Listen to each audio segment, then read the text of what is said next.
Hello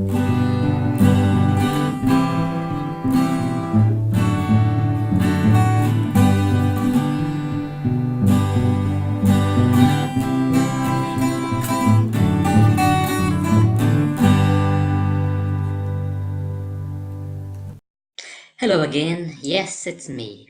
Welcome to the start of a new series, although I am not sure where it will end.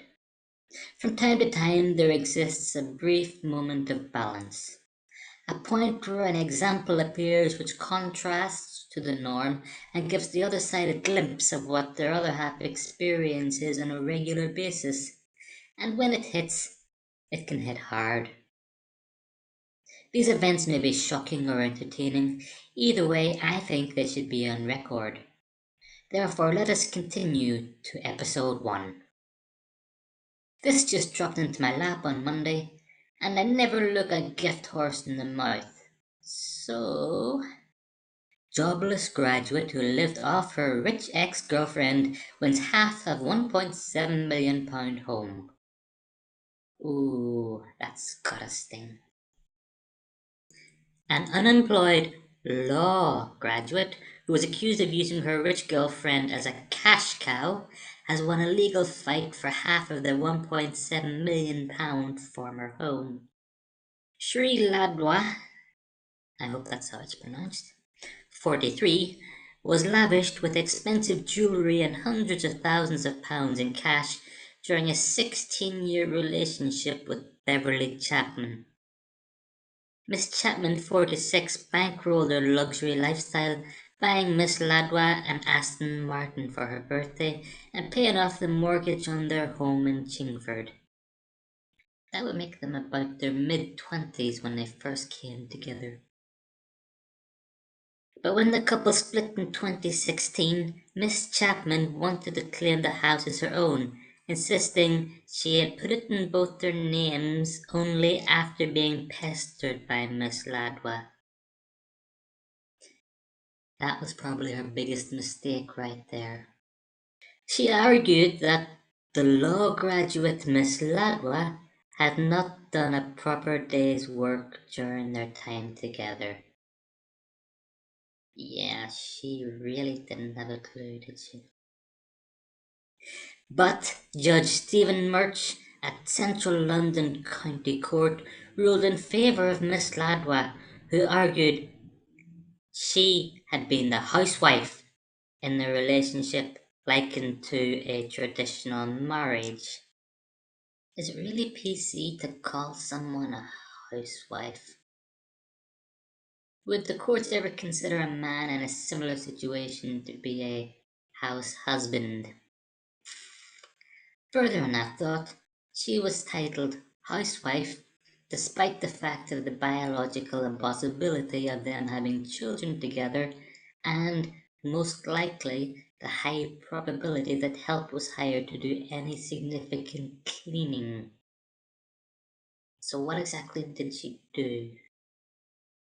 The judge found the woman had a common intention to jointly own the home, and it would be put in both their names once the mortgage was paid off. Having seen Mrs. Chapman give evidence, I cannot accept that Miss Ladwa was the kind of person who could make her act against her will, he added.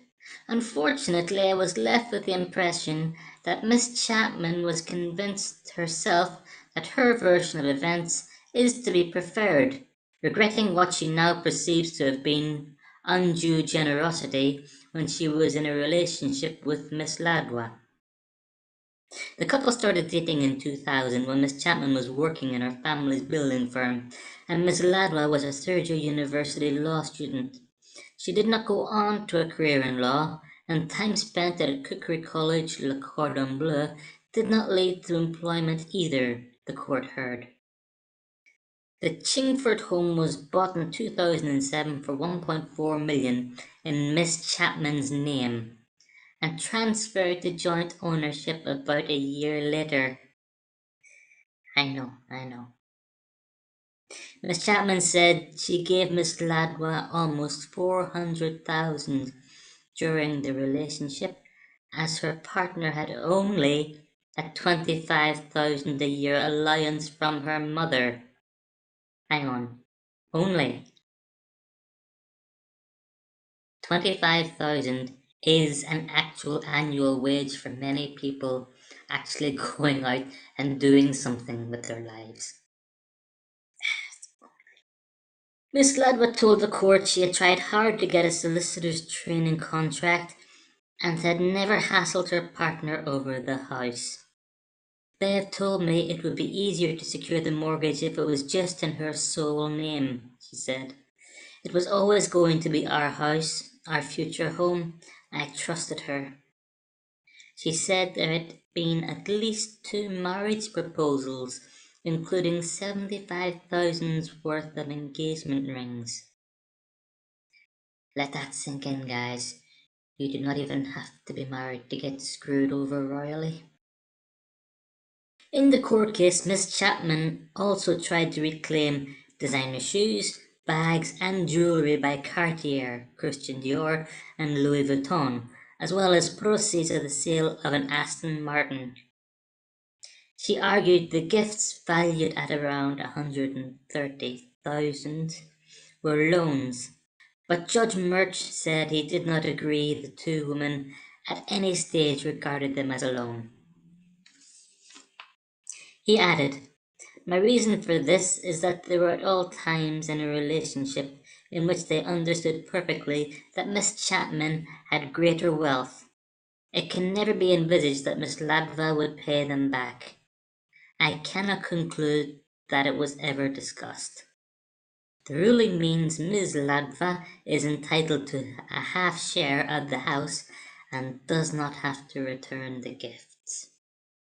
As men find out all too often in legal jousting, what courts consider gifts you can never get back.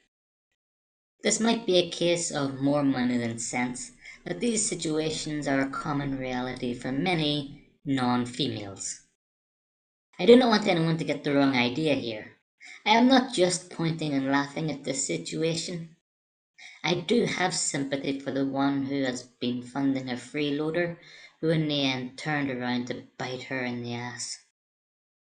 I doubt this woman will watch this video, but think of this. Maybe she is the kind of ally needed to help in the fight against these kinds of imbalances.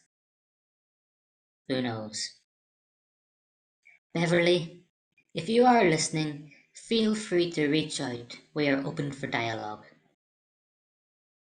It is not customary to end a video with a catchphrase, so I found a fitting one for the series. Just remember, your sole purpose in life is to serve as a warning to others.